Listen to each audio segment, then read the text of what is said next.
মনে করি যথাসময়ে নির্বাচন হবে, প্রতিশ্রুত সময়ে নির্বাচন হবে এবং লন্ডন বৈঠকের পর যে যৌথ বিবৃতি দেওয়া হয়েছে সেই অনুসারে নির্বাচন হবে বলে আমরা দৃঢ়ভাবে বিশ্বাস করি। হেফাজতে ইসলাম বাংলাদেশের অরাজনৈতিক সংগঠন উল্লেখ করে বিএনপির স্থায়ী কমিটির সদস্য সালাউদ্দিন আহমেদ হই ফেসিবাদ বিরোধী আন্দোলনত হেফাজতের ভূমিকা ঐতিহাসিক। শাপলা চত্বরত তার নেতৃত্বে যে আন্দোলন হইল এটা ভয়াবহ হত্যাকাণ্ড সংগঠিত হইল যা পৃথিবীর ইতিহাসে নজিরবিহীন। শাপলা চত্বরের যে হত্যাকাণ্ড সংগঠিত হয়েছে সেই আন্দোলনের সেইরকম জঘন্য একটা হত্যাকাণ্ড শুক্রবার আগস্টের 1 তারিখ বিকেলে চট্টগ্রামের ফটিকছড়ির বাবুনগর মাদ্রাসার হেফাজতের আমির আল্লামা মহিবুল্লাহ বাবুনগরীর পরে সাক্ষাৎ শেষে তিনি এসব কথা হয়। এই সময় তিনি হয় গণতন্ত্র রক্ষায় ফেসিবাদ বিরোধী আন্দোলনত ত্যাগ স্বীকারকারী ঐক্য অপরিহার্য।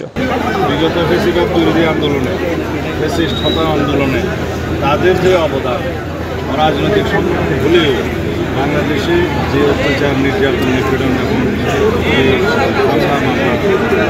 আমাদের উপর হয়েছে সেটা আমি সেই সমস্ত কারণ হয়েছে এদেশে ইসলামী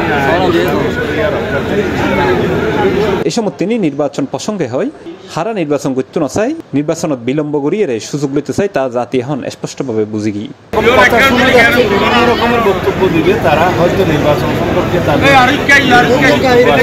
বুঝতে পারবে, জনগণ বুঝতে পারবে তারা নির্বাচন চায় না, তারা নির্বাচন বিলম্বিত করতে চায় অথবা নির্বাচন বিলম্বিত করার মতো তারা সুযোগ নিতে চায়। সেটা তাদের বক্তব্যের মধ্যে দিয়ে জাতি বুঝতে পারবে।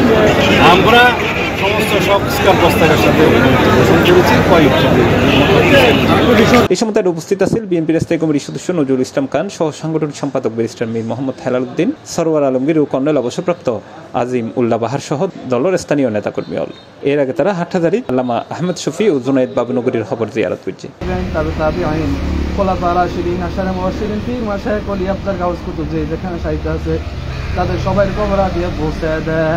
C plus TV, Chittagong.